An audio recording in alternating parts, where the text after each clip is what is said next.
Maybe we should tell them about the 12 o'clock, 10 o'clock thumb position. That's a great idea. Really? It is. What he's talking about is a trick in holding the ball. Okay, you've got your thumb in. Good. Now, as you hold the ball, think of a clock in front of your hand. With the palm up and the thumb pointing at 12 o'clock, shift the thumb about an inch or so to the left, to the 10 o'clock position. Okay. Now, that's where we want to keep it throughout the arm swing and release. Let's give it a try. Okay, now what about those arrows? Oh, you know what? I'll take this one. Bob, the arrows are there to remind us where the pins are. They point in their direction. A lot of beginning bowlers bowl in the complete opposite direction. And that creates problems at the snack bar.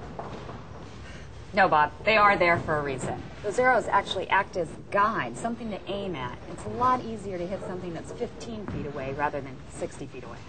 Okay, so we're trying to hit the pocket, but we're actually aiming for the arrow? Exactly. We're going to use the second arrow out there going right to left. We're going to find a place to stand so that when we hit the second arrow, it acts as a pivot point for the ball so it ends up in the pocket. Now this is where it gets tricky. We're used to visually lining up things with the center of our body because that's how we see things. But we have to keep in mind the ball is to the right or left of us. So we have to line up our shoulder to the target path. Here, this might make it a little easier. We'll find our starting position. Left toe on center dot. There's the second arrow. Now, if we use our eyes as our visual guide, it looks like the arrow is too far to the right. Whereas if we use our shoulder as a guide, it's perfectly aligned to hit the target path. Okay, I got it. All right, well, take another shot. Okay.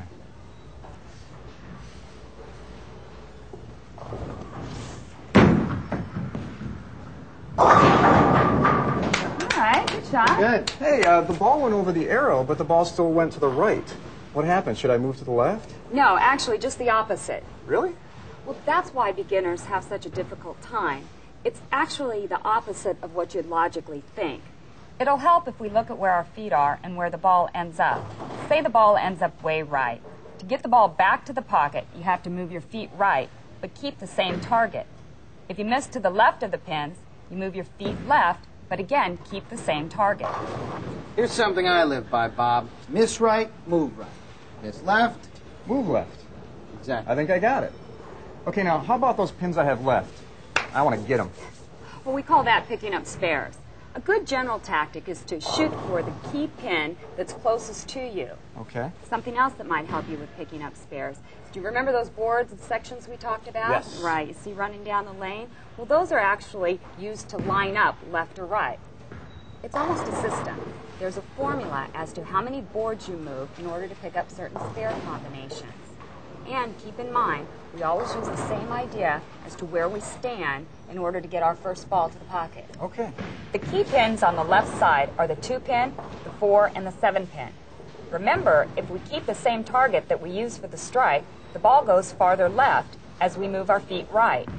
So, for the 2-pin, move our feet 3 boards to the right from our strike position. For the 4-pin, move 6 boards right from the strike position. And for the 7-pin, move 9 boards right. That's the simple formula for the left side spares. 3, 6, 9. Wow. Okay, so how about the right side spares? For the right side spares, the key pins are the 3-pin, the 6-pin, and the 10-pin. Now we will be moving the feet to the left to get the ball to end up to the right. I'm also going to give you a bigger target to aim for and get you away from the dreaded gutter. For the 3-pin, move your feet 3 boards to the left and roll the ball between the second and third arrows. For the 6-pin, move 6 boards left. And for the 10-pin, move 9 boards left. Again, rolling between the second and third arrows. Same formula, 3, 6, 9 for the right side spares. These 6 moves, along with your strike shot, will pick up almost all spare combinations. All right. Now, are you ready to pick up your spare? Yeah, let's do it. Okay. Bring it on. Now, you left the 2 and the 4. Okay. Remember what I said? You want to use the key pin to target for the one that's closest to you, which in this case is your 2-pin. Gotcha. So let's go back to your starting position. Okay. Left foot on the center dot. All right, now since it's a 2-pin, you want to move 3 boards to the right. So take that left foot and move it 3 boards to the right. Okay. There you go. Looks good. Good. All right, now it's very important to remember you keep the same target area. We're using the second arrow. That was your first ball target area. Don't change that. Gotcha.